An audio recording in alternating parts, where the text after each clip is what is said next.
அண்மையில் நடந்த திமுகவின் உட்கட்சி தேர்தலை அடுத்து இன்று அறிவாலயத்தில் கூடியது செயற்குழு உறுப்பினர்கள் கூட்டம். 5 முறை முதல்வர் வேட்பாளராக இருந்த கருணாநிதி வரக்கூடிய தேர்தலில் முதல்வர் வேட்பாளராக மு.க. ஸ்டாலினை அறிவிப்பாரா என்ற எதிர்பார்ப்பில் குவிந்த தொண்டர்களோடு தலைமை கழக உறுப்பினர்களும் கலந்து கொண்டனர். இந்நிலையில் இக்கூட்டத்தில் மத நல்லிணக்கத்தில் பாஜக தவறிவிட்டது, இலங்கையில் புதிய அரசு பொறுப்பேற்ற பிறகும் தமிழக மீனவர்களின் நிலை மாறவில்லை, பிரதமர் மோடி மற்றும் இலங்கை அதிபர் சிறிசேனா சந்திப்பில் பொது வாக்கெடுப்பை பற்றி விவாதிக்கவில்லை என்பது உள்ளிட்ட 12 தீர்மானங்கள் நிறைவேற்றப்பட்டது. வரும் மார்ச் 7, 8 தேதிகளிலே உலக மகளிர் தின விழா நிகழ்ச்சிகள் நடைபெறப் போகிறது. அந்த நிகழ்ச்சியிலே 7ஆம் தேதி காலை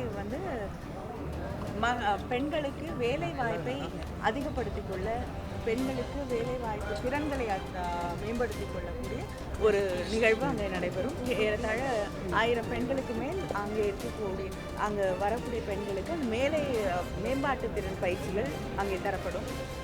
அது மட்டும் இல்லாமல் மருத்துவ முகாம், பெண்களுக்கு மருத்துவ பரிசோதனைகள் செய்து போன் டென்சிட்டி வரைக்கும் டெஸ்ட் பண்ணுற அளவுக்கு அங்கே மருத்துவ முகாம் ஒன்றை மருத்துவ அணியின் சார்பிலே அங்கே ஏற்பாடு செய்திருக்கிறார்கள்.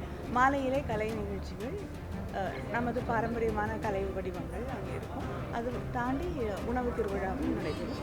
மறுநாள் இங்கே இருக்கக்கூடிய இந்த சமூகத்திலே மக்களோடு மக்களாக இறங்கி பணியாற்றிய பெண்கள், நேராக அந்த மக்களின் பிரச்சனைகளை, உணர்வுகளை, அங்கே இருக்கக்கூடிய சூழல்களை உணர்ந்த பெண்கள் தாங்கள் என்ன பிரச்சனைகளை தாண்டி வந்திருக்கிறார்கள், அது என்னென்ன மாற்றங்கள் இந்த சமூகத்தில் ஏற்பட வேண்டும் என்பதை பற்றி விரிவாக அங்கே பேச போகிறார்கள் 5 பெண்கள்.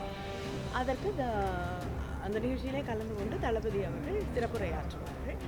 மேலும் இக்கூட்டத்தில் கருணாநிதியை மீண்டும் முதல்வராக்க பாடுபட வேண்டும் என்று பொருளாளர் ஸ்டாலின் பேசியதாகவும் கூறப்படுகிறது. விஷ்ணுபிரியாவுடன் சேக் பரீத், ரெட் பிக்ஸ் நியூஸ்.